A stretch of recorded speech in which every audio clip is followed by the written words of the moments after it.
In a single electrifying moment, the entire power structure behind palace walls shifted, and the two people who were supposed to be at the center of it all were left standing in the cold. We're talking about a decision so private, so unexpected, that it reportedly left the future king and queen feeling something they haven't felt publicly in years. Not anger, not frustration, but, according to sources, pure humiliation. And the strangest part? The person at the heart of this seismic ripple didn't even have to say a word publicly to cause it. You have to ask yourself, what kind of phone call, what kind of invitation could possibly make a prince and princess feel completely sidelined in their own story? The answer lies in a quiet meeting that has allegedly torn open old wounds, and the details of what was said behind closed doors are only now beginning to surface. The simmering tension that has defined the British royal family for the last 4 years has largely been a story of distance, a cold, hard, impenetrable wall of silence between the Waleses and the Sussexes. Prince William and Kate Middleton, according to consistent reporting, have drawn a line in the sand that they never intended to cross. It isn't just about hurt feelings, it's about the perceived betrayal of the institution itself. When Prince Harry and Meghan Markle stepped back from their senior roles, the aftershocks from the interviews that followed and the revelations in Harry's memoir created a chasm that felt unbridgeable. For William, the future king, this wasn't just a family squabble, it was a constitutional headache and a deeply personal wound. He had, by all accounts, steeled himself for a future without his brother by his side. It was a painful, permanent severing, but it was a decision. And Kate, who was once the bridge between the brothers, found herself dragged into the narrative in a way that reportedly left her deeply upset. So the couple took a unified and seemingly irreversible stance. No trust, no private meetings, no access. The strategy was to protect their own mental health, their children, and the sanctity of their future reign. They believed this policy was rock solid, and more importantly, sources suggest they believed the king was on the exact same page. That shared understanding was the foundation of their defensive wall. If the family was united in the freeze, the Sussexes would have no way to wedge the institution apart. That was the theory, but theory, as we so often see in high-stakes family drama, rarely survives contact with reality. Here's where the ground starts to tremble. Imagine being so certain of a unified front that you never even conceive of a backup plan. That seems to have been the exact position of the Prince and Princess of Wales just days ago. They were operating under the assumption that the king's priority was the stability of the crown, which they equate with protecting the direct line of succession.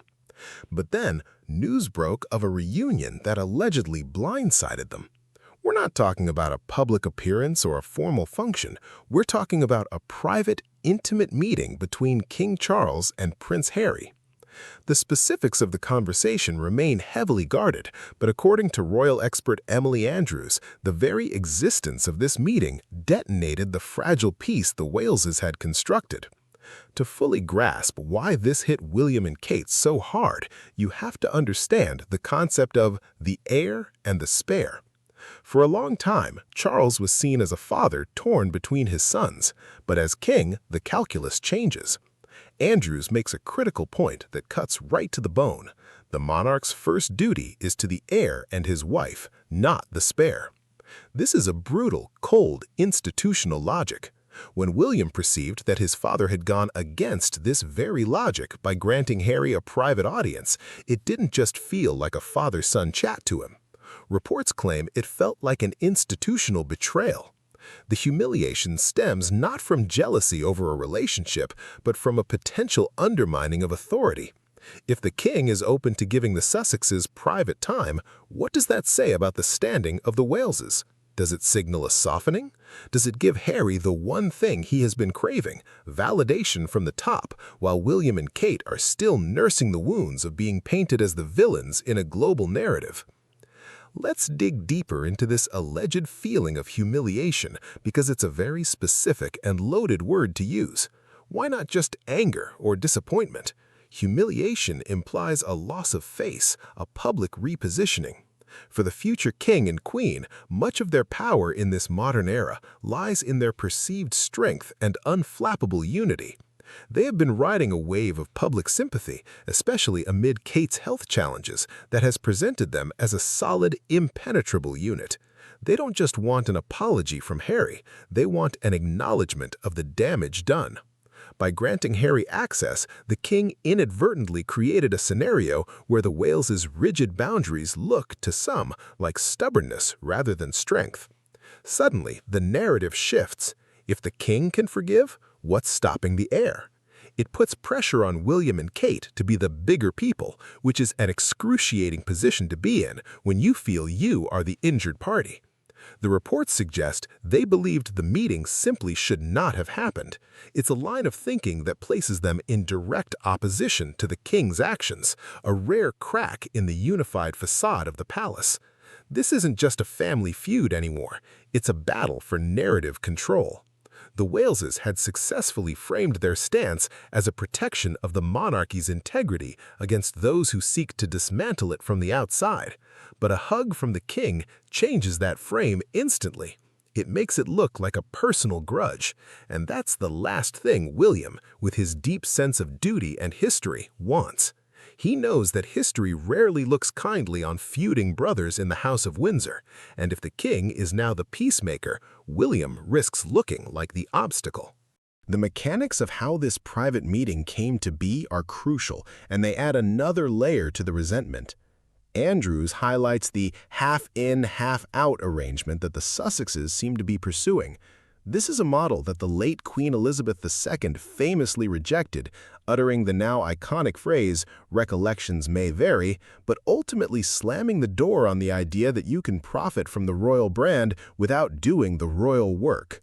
William and Kate watched the late Queen hold that line, and they have championed it. They represent the all-in approach, the grueling tours, the ribbon cuttings, the relentless schedule that grinds down even the youngest members of the family. To see Prince Harry seemingly waltz back into Buckingham Palace, reportedly even being offered a room there for future visits, is a slap in the face to that sacrifice. It's a marketing masterstroke for the Sussexes, solidifying their connection to the institution without taking on any of the burden. For William, this is the core poison. The humiliation isn't just about his brother getting a hug, it's about the brand value. Every photo of Harry near the palace, every report of a warm meeting directly translates to leverage for the Sussexes' commercial endeavors and their status on the world stage. The Waleses see this as a monetization of a connection they themselves are bleeding to maintain. It creates a terrifying precedent. If you scream loud enough and walk away, you might just get the best of both worlds, freedom and the king's ear, while the dutiful heir gets the gray hair and the public scrutiny. So what can William and Kate do about any of this? This is where the analysis turns from dramatic to deeply strategic, and the answer is surprisingly bleak for them. According to the expert, the answer is simple: not much, at least not until William is king. That's a monumental statement. It paints the prince as a king in waiting who is currently handcuffed. He holds immense influence, but he does not hold the final lever of power. As long as Charles wears the crown, Charles gets to decide who stays at the royal residences and who gets a private audience. William can fume, Kate can feel wounded, but they cannot issue decrees. They are forced into a waiting game that must feel agonizing, watching their carefully curated public image be gently undermined by a father who is physically frail but stubbornly determined to keep a door open for his youngest son. This lack of control is likely the deepest root of the reported humiliation.